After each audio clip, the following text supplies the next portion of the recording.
Akito Midori, a 27-year-old woman, ends her life due to the daily routine and exhaustion of work. However, she is reborn in another world with extraordinary powers, the ability to control all animals, whether they are tigers, dragons, or other giant creatures. The challenges this heroine will face and the destiny of her supernatural power are yet to be revealed. How will she deal with all these monsters? This is what we will discover in this exciting anime. But before we begin, don't forget to subscribe to the channel and activate the notification bell to receive updates on new episodes. The episode starts with this employee saying, "My life has certainly been short. Those who thought I would die from overwork were wrong." It becomes clear that she was previously an ordinary employee. Her boss tells her that's enough for the day and suggests she go out for a meal. However, he adds that she should wait until tomorrow to avoid bankrupting the company. And in the present, a person, seemingly an angel, comes to her and informs her that her lifespan has already been determined. She can't change that, but he will help her. He will revive her in a parallel world where humans persecute other species. He explains that she will decide who can continue to exist on a list. He offers to give her a supernatural power to adapt to this other world and asks what specific power she desires. He suggests instant teleportation or a special attack, but she surprises him by expressing her dream of being able to control and live with animals. This has been her desire since childhood, to play with cats and tigers all the time. She believes this is the only thing that can heal her tired soul. The angel, puzzled but intrigued, grants her the requested power, predicting that she will be loved by all species, though he is unsure about humans. He then leaves her. After that, we find a little girl crying, and it seems that she has already been revived. In front of her is her new family telling her that the baby has opened his eyes, and they start carrying him. She realizes that she can't speak, and her body doesn't respond as she wants. 3 years later, she starts moving and says that she now has a good body. She has been revived in a new family. Her name is Nima. She has an older brother named Ralph, and her name is Karina. After that, we see Nima playing with a giant dog, and her father is amazed. She tells him that they have a dog named Dee, who is always by her side, and she really loves him. In her thoughts, she expresses that this is the best life ever, eating, sleeping, and not worrying about anything in life. Later, she mentions that she is always surrounded by animals and birds, and is enjoying her new life. Her mother then informs her that she has to leave for some urgent matters, and she will take Nima with her. However, pets are not allowed, so they can't bring the dog along. Later, we find the little girl in her cart saying that she will finally be able to explore the outside world. She mentions that the weather is very nice and everyone seems very active, not the kind that persecutes other species. Then she talks to her mother, saying that she will be fine on her own. Mother leaves, and Nima is left alone. She finds a fork and decides to leave her cart heading to the forest. All the animals in the forest approach and play with her and seem very happy. Then a giant tiger comes, initially scary. However, it turns out to be rare, and she wants to touch it. The tiger approaches, plays with her, and she hugs it, finding it very cute. It has a collar indicating it's a rare type of tiger named Ras.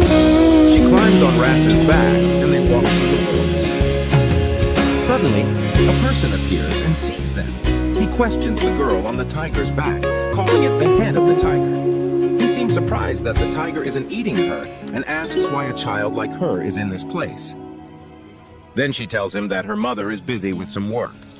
He asks for her name, and she says her name is Azif, and she is 3 years old. He deduces that she must be from the Azif family and takes her to her father. He questions what she's doing here, and the person explains that she seemed lost in the forest, so he brought her here.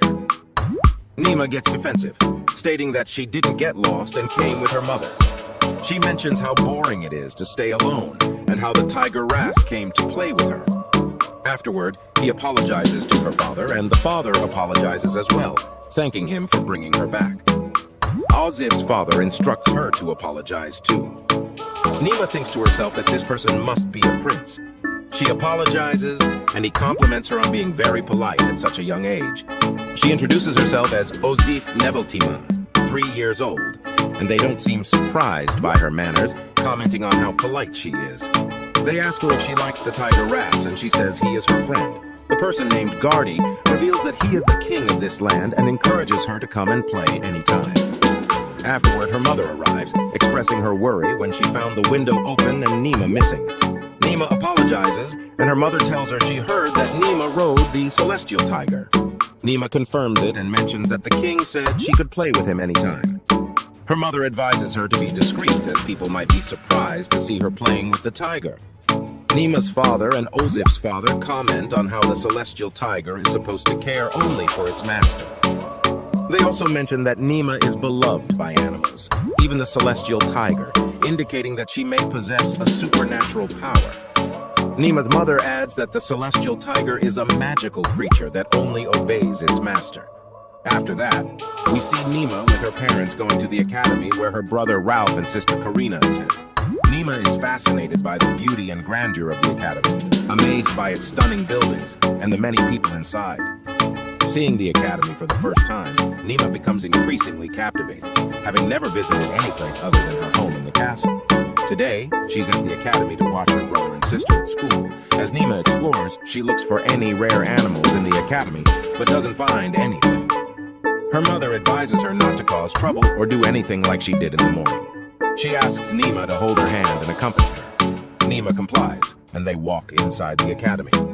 They eventually reach the location where Ralfred and her sister are supposed to perform, and the servants have prepared beautiful things.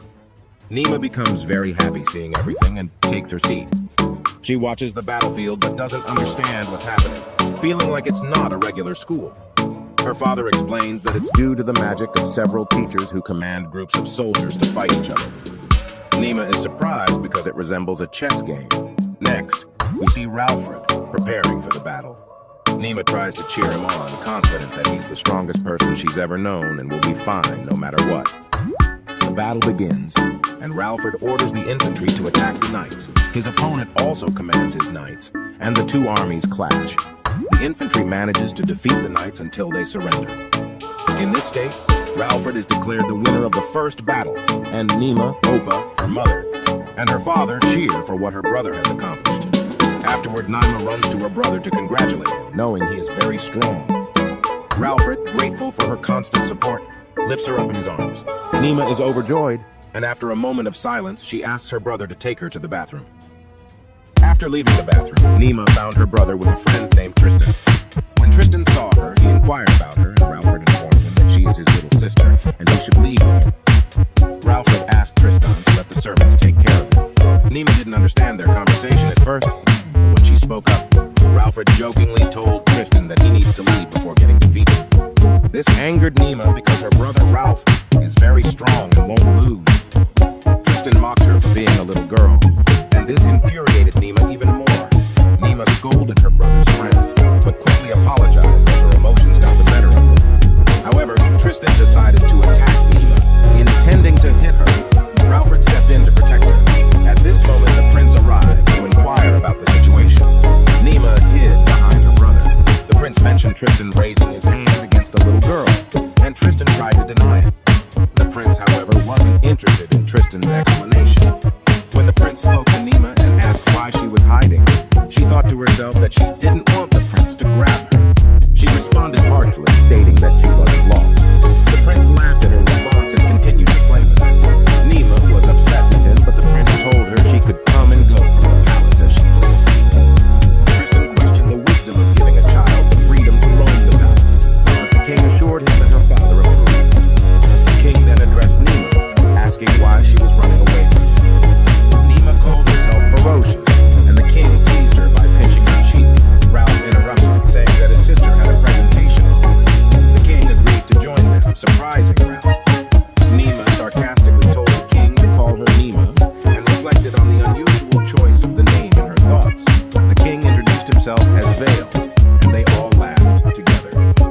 They entered the academy. Afterwards, the king, Nima, and her brother exit to meet their father and mother. The king reassures them, saying, "No need to worry. I have come today to learn as a student in the academy, and you are not my subjects, but graduates guiding me." Nima, the king's sister, notices a magical circle and asks, "What is this?" The king explains that her test involves using magic to summon a monster from the magical circle. She is then supposed to use the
Everyone is surprised by Nima's action.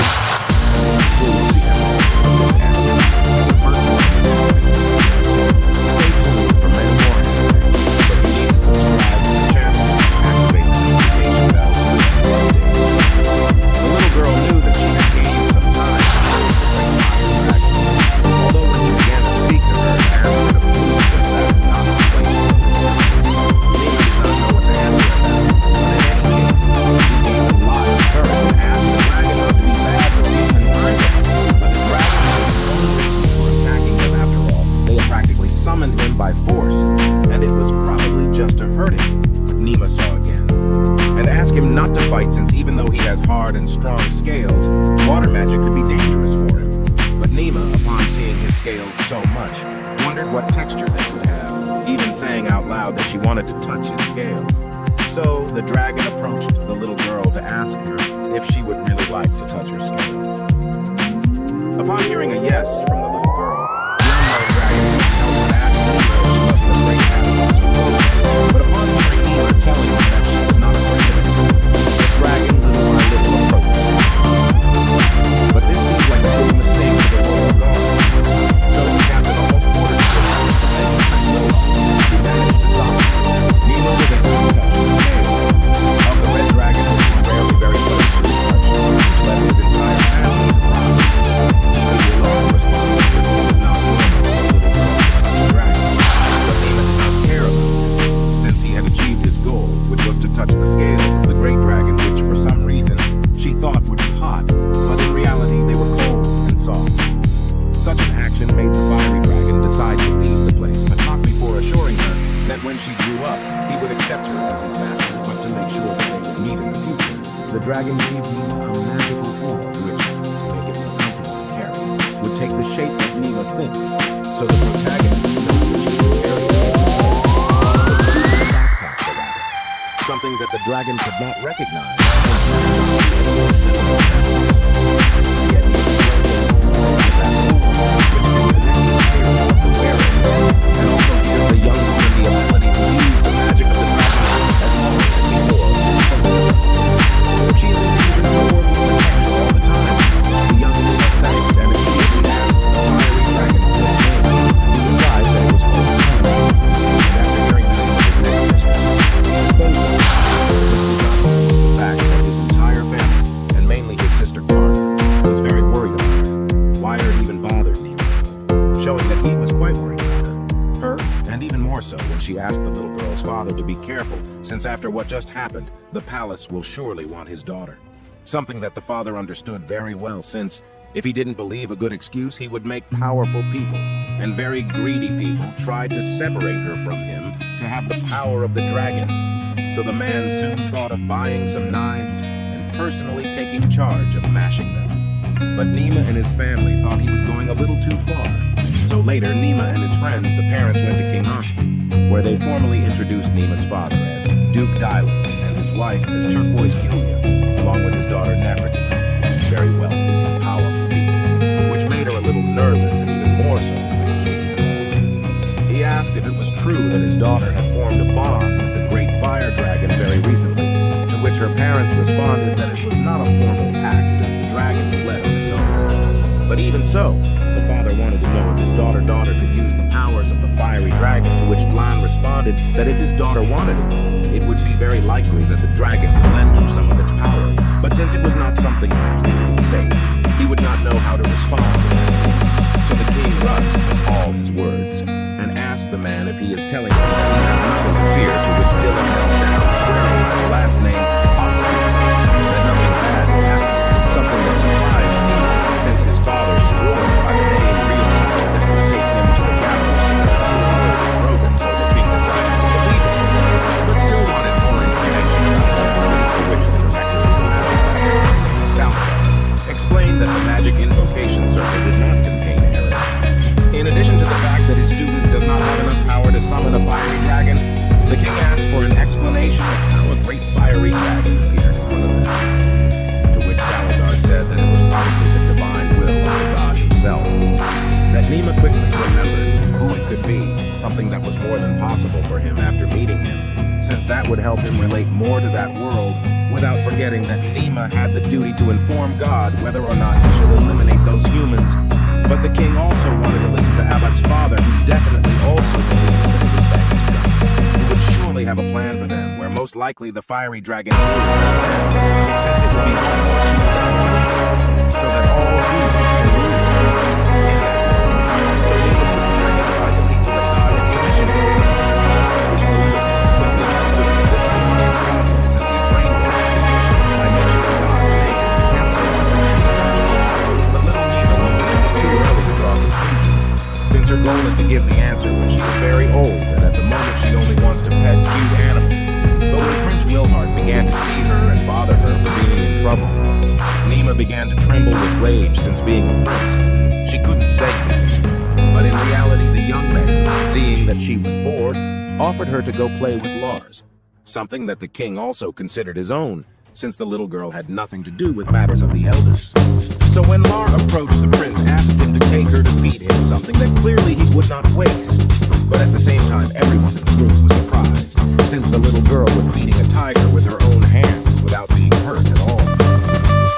Although some bother in the process was inevitable, to which a servant gave some tissues to the young woman. But when Nima thanked the servant, she could not help but feel delighted with her compliment having to leave immediately. Although that was not. He prevented Nima from playing as much as she wanted with Lars, to the point of falling asleep on him, to which her father could not believe how tender his little girl was. But at the same time, they could believe that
but the prince from now on would put Phils in charge of Nima, and not only that, since Phils had her, he would take Nima to a special place. So when they arrived, the little girl formally introduced herself as Nefertima, but the caretaker of the area, called Dan, simply caressed her, asking her not to be so formal with him. Although this attitude did not please Phils, who assured him that it was in a royal palace and it should be nicer, but Dan just said that was his rules, and the two boys didn't get along very well. Anyway, Dan took Nima to see what he does in the castle. And we quickly find out that he is in charge of taking care of small dragons and some wingless subspecies, being dragons that cannot fly. But upon seeing them, Nima could not help but say that they are too cute for what they give, nor could she help that they are so beautiful and knew that Dan must love his job. But he still couldn't help but want to pet the dragons, but he knew it was very difficult. So he tried to use the orb that gave him sunshine. But that only made all the dragons upset, scaring everyone in the area, since they had surrounded Dan and Nima, who ran towards a large dragon. Since for some reason he knew that his name was Giselle, which left everyone speechless, and even more so when he told them that he would play with them for a while. And soon she would get on geyser again, as if without anything, since the little girl wanted to fly.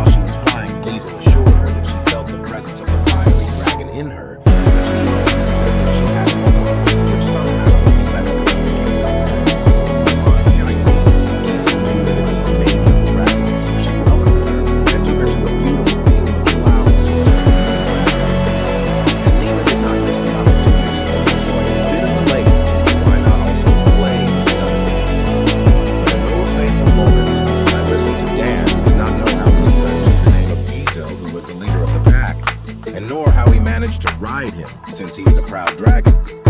But the surprises did not end there, since, when the little girl returned, she brought with her Mars himself. So at that moment, they had a number of more princes, sacred beasts, and a lot of dragons taken care of. Informing us that they have reached the Monster Knight stable, which houses many rare creatures. They are greeted by the captain of the Monster Knights, who takes them on a tour. The captain introduces herself as captain of the special unit called the Monster Knights. He asks Nefertima to call him List, and gets to know her name. Listine is impressed by Nefertima, and finds her captivating due to her kindness and cheerfulness. Liston then recalls hearing a lot about Nefertima, but he mentions that she seems like an ordinary girl, hardly standing out as described by Dan. However, Liston's friend informs him that the Red Dragon submitted to Nefertima, allowing her to ride him. Liston reflects on Dan's love for dragons, which led him to leave the Monster Knights to join the Dragon Knights, eventually becoming their leader. Back to reality. Liston thinks to himself that Nefertima is just a child. The scene transitions to Nefertima, Liston, and Dan arriving at the monster stable. Tima expresses her excitement, comparing it to a safari. Dan explains that magic is used to preserve this place, ensuring a better life for the animals. Liston suggests taking Tima on a tour on horseback. Liston whistles, and a horse comes running towards them. Tima is overjoyed by the beautiful horse, praising its silky mane and little elegance. However, Liston calls his play together with Waz. Tima realizes that Waz is not the friendly type and informs List that Waz can be selfish sometimes. When Waz hears this, he becomes furious. Tima approaches Waz, placing her hands on his head, explaining to List that Waz is not selfish, but the leader of the herd, and people should be cautious around him if they don't know him. Liston realizes that Waz intentionally behaves this way to keep people away from him. Tima informs him that Waz is a highly intelligent horse. Liston approaches Waz and apologizes, expressing that he had not realized this before. The atmosphere becomes joyful, and everyone is happy. We then see Dan and Nefertima riding a beautiful white horse named Hugh, known for its gentle nature, and follow it wherever you go, making it suitable for beginners. Nefertima, talking to herself, expresses her wish that this horse resembles the one the princess rides in fairy tales, hoping it would be perfect for her brother. List, Dan, and Tima take a tour around the stable of the horses. Tima is thrilled with the ride, and as they continue, they encounter a giant wild boar searching for insects on the ground. Suddenly, the boar's people head towards Tima and her friend. Tima panics, but List informs her that the piglets just want to play, and that they target her due to their love for games. He explains that every year, Monster Knights face injuries from these piglets, causing Tima to become very scared. The horses run away from the piglets, but suddenly List's horse stops, snorting, scaring the piglets away. List thanks Waz for saving him. The friends continue their tour, reaching a flock of birds.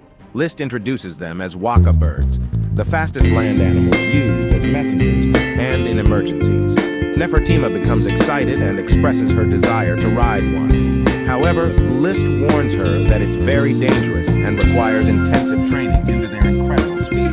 Nefertima insists on riding one, and List decides to join her, securing a safety belt around her abdomen. And he informs her that when she holds onto the harness, she must bow to it and embrace it. When she touched its body, she felt that it was extremely soft and also very gentle.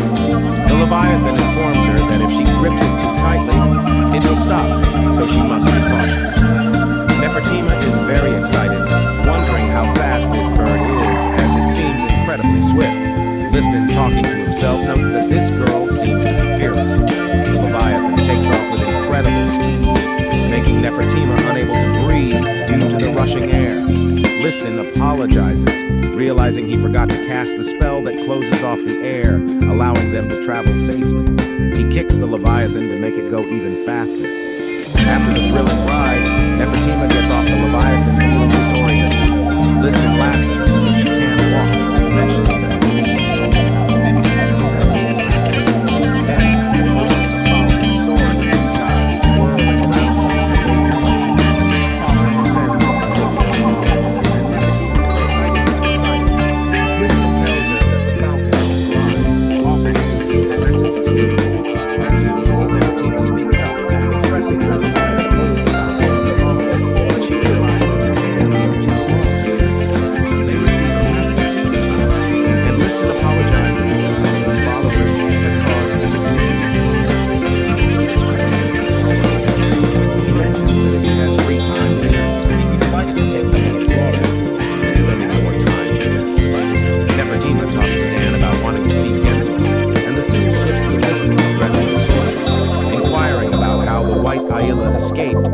emphasizing its rarity.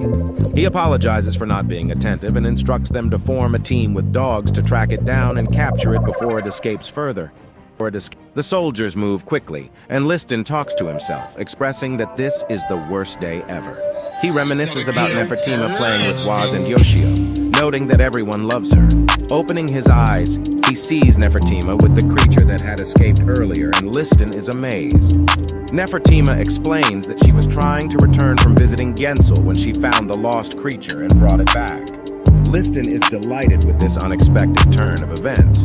He speaks to himself, astonished that Nefertima, with her keen awareness, found the white Isla so quickly.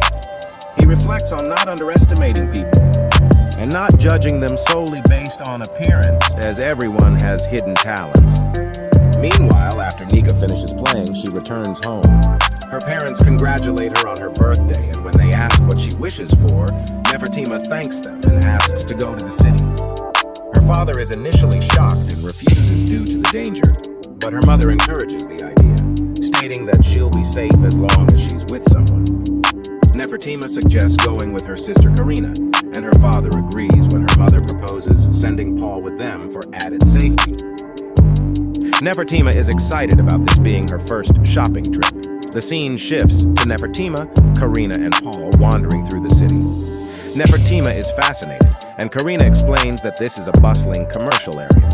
She shares information about the 4 distinctive districts in the royal capital: the industrial, public, noble, and commercial districts. Nefertima is amazed at the lively atmosphere and learns that the king wanted the city to look beautiful even from the sky.